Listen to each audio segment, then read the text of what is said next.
Ayn Rand's stories are stories about the struggle of the individual against the collective and their gripping. And when I first read Atlas Shrugged, I couldn't put the book down.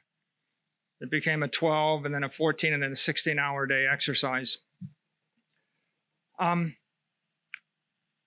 Human nature doesn't change. That struggle existed 100,000 years ago. That struggle exists today. What does change is technology, indirectly serving billions and billions of employees. Now, I ask you the question, if you got ejected out of the third biggest country in the world, or if I denied you privileges to live in any of the 5 largest countries in the world, would your life go on? Probably. Now, what if you actually got canceled by Apple, Amazon, Facebook, Google tomorrow? The question is, would your life go on? Stop and think a little bit about what happens if they simply turned off your account, seized your photos, turned off your messages, took your documents. What if Microsoft just denied you access privileges? Could you run a business? Could you work? It's a big question. We've never had, I used to make the joke, Apple's the most valuable company in the world because there's never been a company in the world as valuable as Apple. It legitimately is the most valuable because it can change the lives of 1 billion people over the weekend by shipping some electricity. And that is not something we struggle with 100 years ago. So the question really is, what happens if this goes on? Companies get bigger, we got big tech, governments get bigger. As the companies get bigger, when the company serves 3 billion people, then that means one bureaucrat can make one phone call to that company and potentially turn off all of the information flowing to all 3 billion people over the weekend, right? This is it's a new idea, and it's a disturbing idea. The story of Atlas Shrugged is the story of individuals struggling against the collective, and eventually they realize it's a corrupt and a rigged game, and they can't succeed at it. And the solution that John Galt offers is to withdraw from the corrupt economy. After that, we go to the new world. We get in a ship. If you're a Huguenot, if you're a Protestant in Catholic land, if you're a Catholic in Protestant land, if you're a second son, at some point you're a Quaker, you get in a ship, you go to the new world. What happens after you settle the new world? Well, it gets too oppressive on the East Coast. Go west, young man. And we go west. We want to get away from too many politicians, too much government, too many well-intentioned individuals trying to help us with more laws, more government services. Well, in the 20th century, Peter and I are both aeronautical engineers.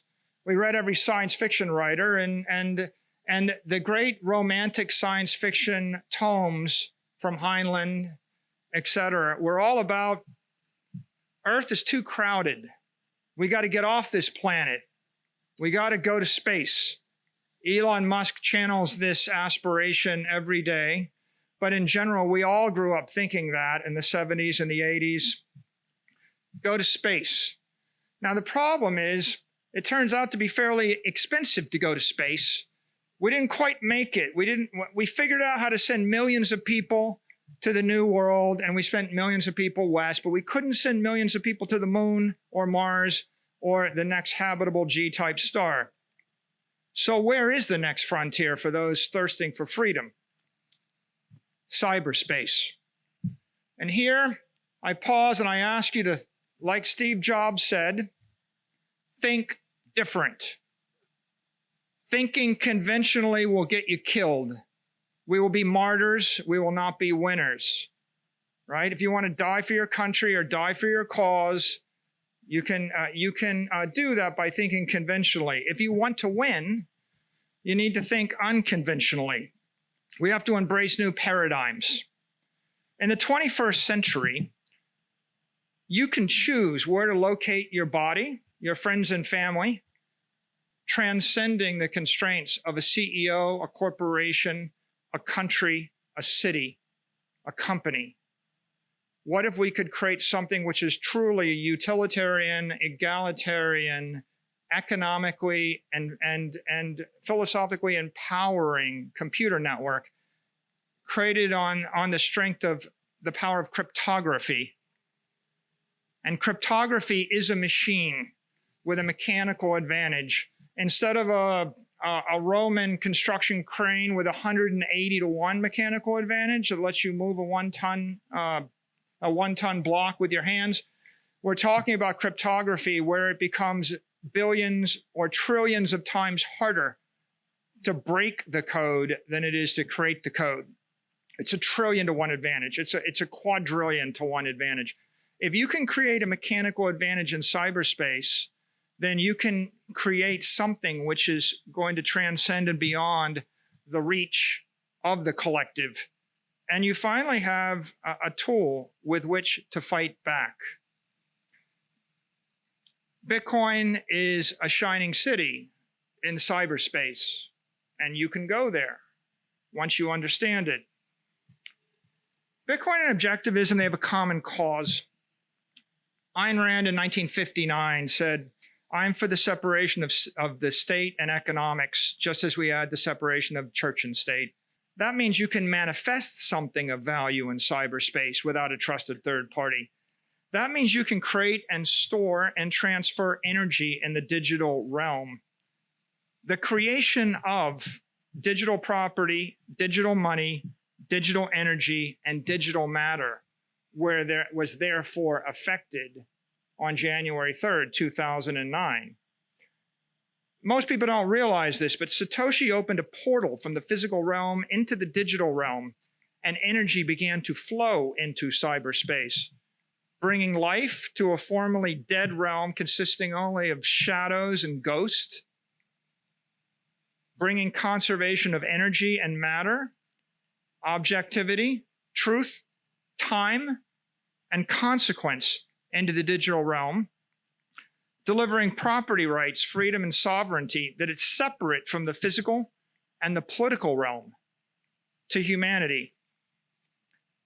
Most of the world, myself included, ignored this chain reaction for the next decade.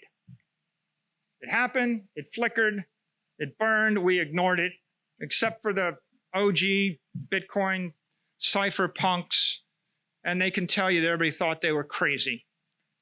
In March of 2020, the world came to a grinding halt. Suddenly, billions of people woke up to the prospect of an economic collapse, losing faith in their institutions and their governments. On August 10th, MicroStrategy, struggling with this existential crisis, adopts the Bitcoin standard. At that point, I concluded the road to serfdom is working exponentially harder for a currency growing exponentially weaker.